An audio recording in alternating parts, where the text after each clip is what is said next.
kailangan na kamo sa mga gaway-gaway, ay lang anay kamo pag paminaw. Ang atong apaabot to, magpaabot ta og unsay kuan.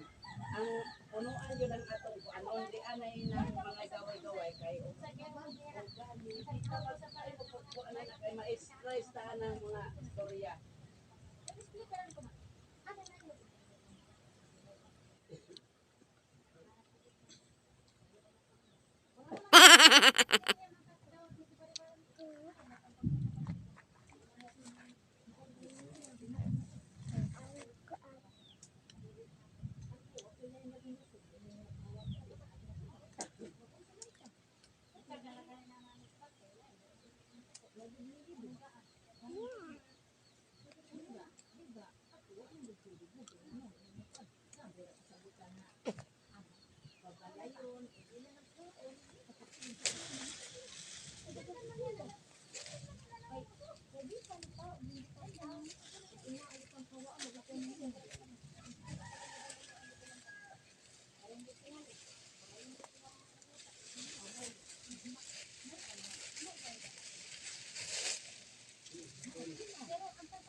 Kel, siguro siya kel.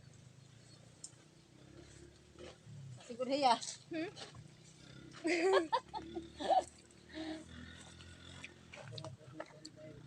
Lunay mo ng tuna. Oy, Daman hinugdi. gani. Yang pangahabi ako yung kabis be.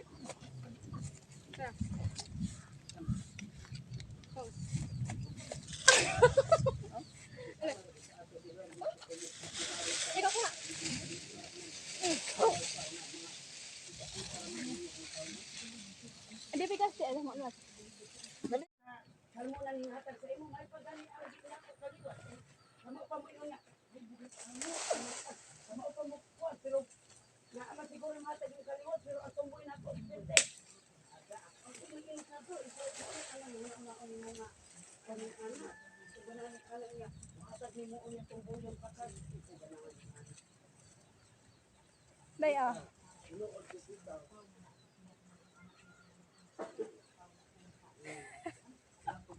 Pero ako kung ako na, kung ipatay ko sa bata, so, wala na ito, para na.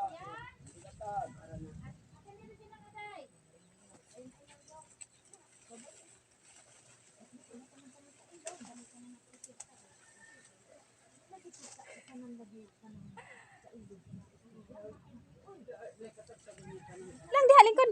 Wala ka pino ba di?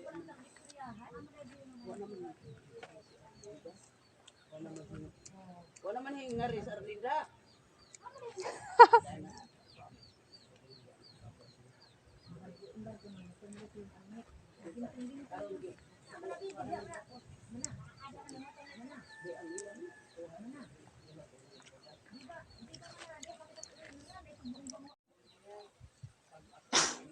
Guys, tingnan nyo po. Ang daming bunga. Ayun, may hinog na siya. Kung nakikita nyo po, sana nakita nyo. Yun. Yellow-yellow na siya. So,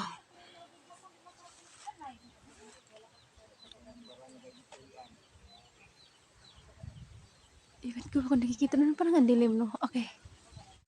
Hello! So, sorry. Sa kabukiran. Let me show you love, don't pretend. Super duper init guys. Kaya,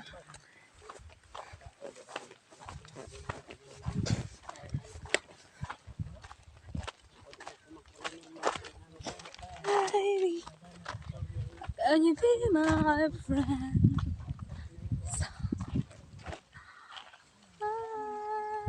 Baby, can you be my lover until the very end? Let me show you love, don't pretend. Hi guys! Ayan, so today is pupuntahan po tayo yung lola ko po. Yung kung nabasa niyo po yung ano ko, yung bio. So, siya po yung grandmother na sinasabi ko guys. So, bibisitahin din natin siya para maging masaya siya ulit. Kasi sabi niya kapag nandun daw ako sa bahay nila, kapag bumibisita ako, palagi daw sila nakangiti.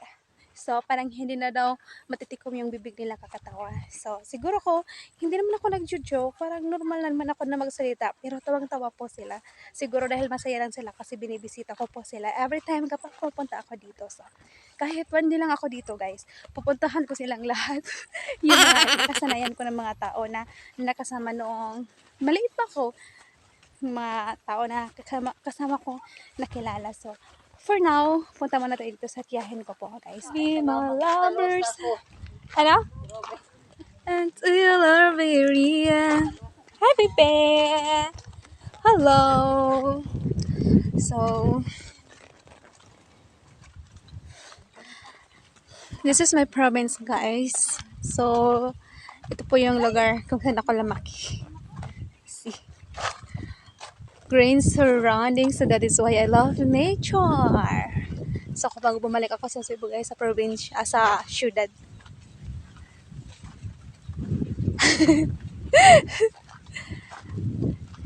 Namimiss ko yung mga ganitong ano, beauty of nature.